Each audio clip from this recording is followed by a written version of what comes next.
You pull into a parking lot. It's hot outside. You're waiting for someone. Maybe you're on a phone call. Maybe you're just tired. And instead of turning the engine off, you leave it running with the air conditioning on. Windows up, doors shut, cool air blowing. It feels like the safest, most comfortable option available. And for the vast majority of the time, it is completely fine. But here's what almost nobody tells you. Under a specific and surprisingly common set of conditions, that exact setup, engine running, AC on, windows sealed, can quietly turn into one of the most dangerous spaces a human being can occupy. Not from the cold air itself. From what's happening underneath the car, and from what your own body does when it's trapped in a sealed metal box under direct sun. This is the story of two invisible threats that stack on top of each other inside a closed car, carbon monoxide and heat, and why the combination is more dangerous than either one alone. But to understand why a running car with the AC on can become lethal, you first need to understand what's actually happening at the exhaust pipe, and why that matters so much more in certain situations than others. Every internal combustion engine produces carbon monoxide as a byproduct of burning fuel. Under normal driving conditions, that gas is expelled through the exhaust system and disperses harmlessly into open air behind the moving vehicle. The danger appears specifically when a car is stationary, when exhaust has nowhere open to disperse into, and when there's any way for that gas to make its way back into the cabin. This happens more easily than most people assume. A car parked against a snowbank, a wall, deep snow, or even just parked nose in against a barrier can have its tailpipe partially or fully blocked. Exhaust that can't escape outward starts building up underneath the vehicle and around it.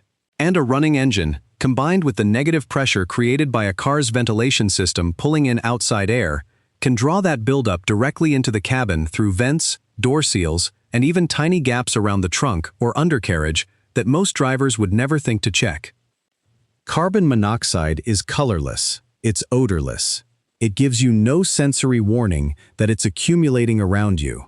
And this is precisely what makes it so dangerous, because your body doesn't recognize it as a threat until symptoms have already begun. Here's what's actually happening inside your body when carbon monoxide enters your lungs. Carbon monoxide binds to hemoglobin, the molecule in your red blood cells responsible for carrying oxygen, and it binds roughly 200 times more strongly than oxygen does. Once carbon monoxide occupies that binding site, oxygen can no longer attach.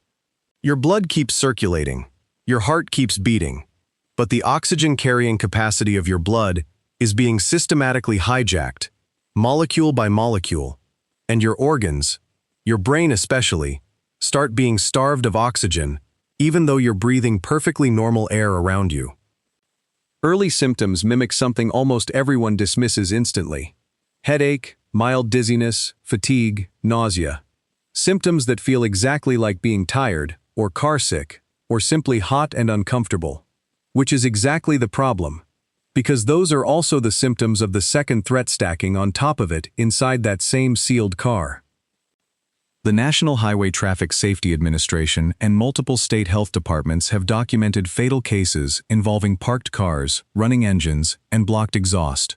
Cases that occurred not in remote wilderness scenarios, but in ordinary driveways, parking garages, and residential streets.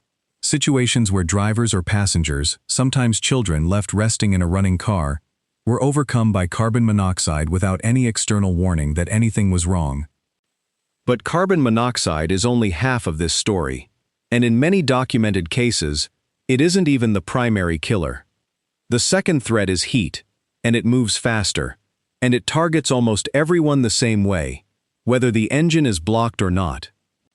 Even with the AC running, a car's interior can develop extreme, uneven heat buildup, particularly if the AC system is older, undercharged with refrigerant, or simply not powerful enough to overcome direct summer sun hitting a glass-enclosed metal box. Studies measuring interior car temperatures have found that on a day of just 30 degrees Celsius, roughly 86 Fahrenheit, the interior of a parked car can climb past 50 degrees Celsius, over 120 Fahrenheit, within about an hour, even with windows only partially open. And that heat accumulation happens dramatically faster with windows fully closed. Now add a struggling or underpowered air conditioning system trying to fight against that buildup. In many cases, particularly with older vehicles, worn AC compressors, or systems running low on refrigerant, the AC can maintain a survivable temperature for the front cabin near the vents, while the rear of the vehicle, or areas with poor airflow, remain dangerously hot. Children in rear car seats are especially vulnerable to this uneven cooling effect, and pediatric heat stroke deaths in vehicles that were technically running with the AC on, but with airflow that never adequately reached the back seat, have been documented and studied specifically by child safety researchers. There's a physiological reason children are affected so much faster than adults in these situations. A child's body heats up between 3 and 5 times faster than an adult's, because their body surface area, relative to their mass, is much larger, meaning they absorb ambient heat more rapidly, and their thermoregulatory system, the same sweating and evaporation mechanism responsible for cooling the body, is still developing and far less efficient. A temperature that an adult in the front seat finds merely uncomfortable can become critical for a child in the back seat within a fraction of the time. And here's where the two threats compound each other in a way that makes each individually survivable risk considerably more dangerous together.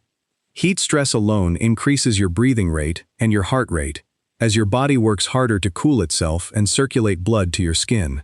That means if any carbon monoxide is present at all, even a low level that might otherwise cause only mild symptoms over a longer exposure, your elevated breathing rate under heat stress means you're inhaling and absorbing that carbon monoxide considerably faster than you would at rest. Heat isn't just a separate danger sitting next to carbon monoxide poisoning. It actively accelerates how quickly carbon monoxide affects your body. This combination is exactly why cases involving sleeping drivers, drivers who pulled over exhausted and left the engine running with the AC on for a quick rest, have resulted in documented fatalities where investigators found both elevated carbon monoxide levels and signs of severe heat stress contributing simultaneously, rather than one single, isolated cause. There's another layer to this that most people never consider, and it involves how easily this specific danger goes undetected in the moment. Carbon monoxide detectors are standard in homes across most developed countries, required by law in many places, precisely because of how many deaths occurred silently before that requirement existed. Almost no vehicles come equipped with an interior carbon monoxide detector, despite the mechanism for exposure being well documented. A driver or passenger has essentially no built-in warning system inside the one enclosed space where this exact risk is most concentrated, relying entirely on early symptoms that, as already established, feel indistinguishable from ordinary tiredness or heat discomfort. Certain situations elevate this risk considerably beyond the average parked car.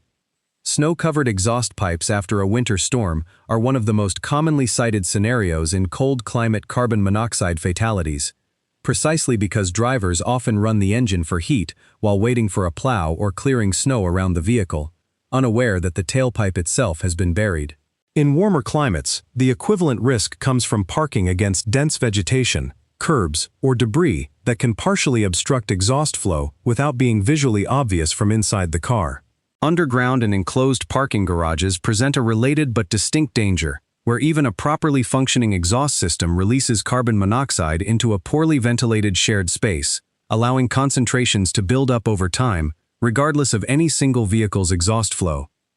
So, why doesn't anyone talk about this the way we talk about drunk driving or seatbelt safety? Because for the overwhelming majority of people, running a car with the AC on while parked is something they do constantly without incident. It only becomes dangerous under a specific combination of circumstances: blocked or restricted exhaust flow, prolonged stationary time, an aging or underpowered AC system, or extended exposure in extreme heat, conditions that don't apply on any given ordinary trip, which is exactly why the danger stays invisible until the specific circumstances line up. This doesn't mean running your AC in a parked car is inherently reckless. For a short stop with clear exhaust flow and a properly functioning cooling system, the actual risk is extremely low. What it means is that the specific combination, extended time, blocked or restricted airflow underneath the vehicle, an aging AC system, and anyone particularly vulnerable like a child or an elderly passenger sitting in the back seat, turns a completely ordinary daily habit into something considerably riskier than most drivers realize. The next time you pull into a parking spot, leave the engine running and roll the windows up for the AC. Remember what's actually happening beneath the car and inside that sealed cabin, an invisible gas with no smell and no warning, and a heat buildup working faster than you'd expect, both quietly working against you at exactly the moment you feel the most comfortable and the least at risk.